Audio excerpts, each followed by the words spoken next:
복에 대한 말씀 암송 기도와 암송 찬양. 신명기 6장 3절 말씀. 이스라엘아, 듣고 삼가 그것을 행하라. 그리하면 내가 복을 받고 내 조상들의 하나님 여호와께서 내게 허락하심 같이 젖과 꿀이 흐르는 땅에서 내가 크게 번성하리라. 이스라엘아, 듣고 삼가 그것을 행하라. 그리하면 네가 복을 받고 내 조상들의 하나님 여호와께서 내게 허락하심 같이 젖과 꿀이 흐르는 땅에서 내가 크게 번성하리라.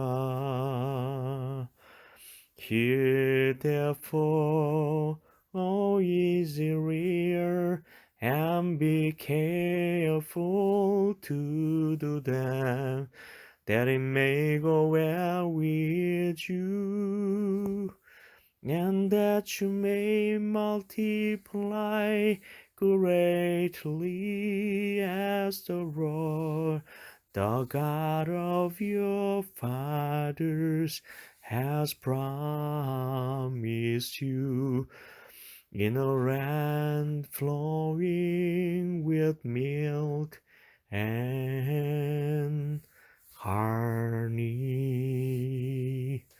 Deuteronomy chapter 6 verse 3. 말씀 기도입니다. 하나님 아버지, 우리가 잘 알고 있는 쉐마에 대한 말씀이 나오기 바로 전에 주신 말씀입니다. 쉐마는 유대인들이 성경의 핵심이라고 생각하고 있는 구절이고 예수님께서도 이에 대해 동의하셨습니다. 그렇기 때문에 쉐마가 성경의 핵심이라고 할 수 있습니다.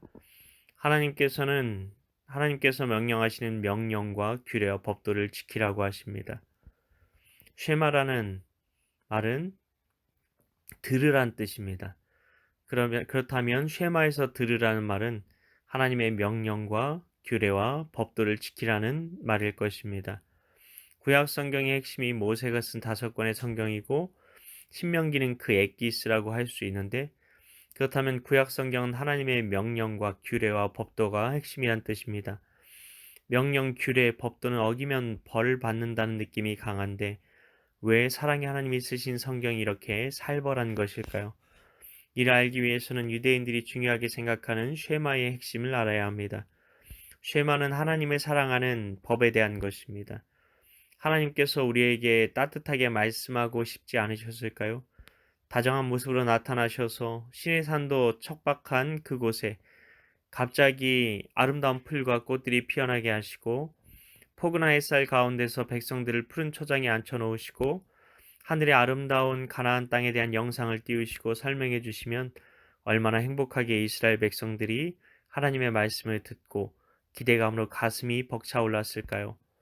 그런데 하나님께서는 그렇게 하지 않으셨다는 것입니다. 이스라엘 백성들은 시내산에 임하신 하나님의 모습 때문에 두려워 떨었습니다. 자신들이 얼마나 하나님 앞에서 아무것도 아닌지 뼈저리게 체험했습니다. 그래서 하나님께서 자기들에게 직접 말씀하시지 말게 해달라고 모세에게 간청하기도 했습니다. 이스라엘 백성들이 예수님이 이 땅에 오시기까지 버텨야 하는 시간은 대략 1300년에서 1400년 정도였습니다. 그동안의 역사에서 보아온 것처럼 사람들은 너무 쉽게 타락했습니다. 노아 용수 전의 사람들은 그 생각이 항상 악했다고 합니다.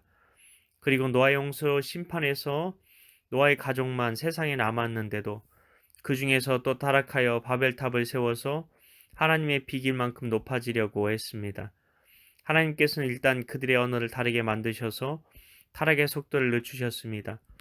세상은 그 짧은 시간 안에 엄청나게 타락해 가고 있는 중이었습니다. 왜 그렇게 되었느냐 하면 그 사람들이 특히 악해서가 아닙니다. 우리는 상황과 환경과 조건만 주어지면 누구나 내가 악하다고 생각하는 사람만큼 악해질 수 있는 사람들입니다. 집단 심리, 군중 심리로 일어나는 전쟁, 시위, 재해 상황 등에서 벌어지는 끔찍한 만행들을 우리는 기억합니다.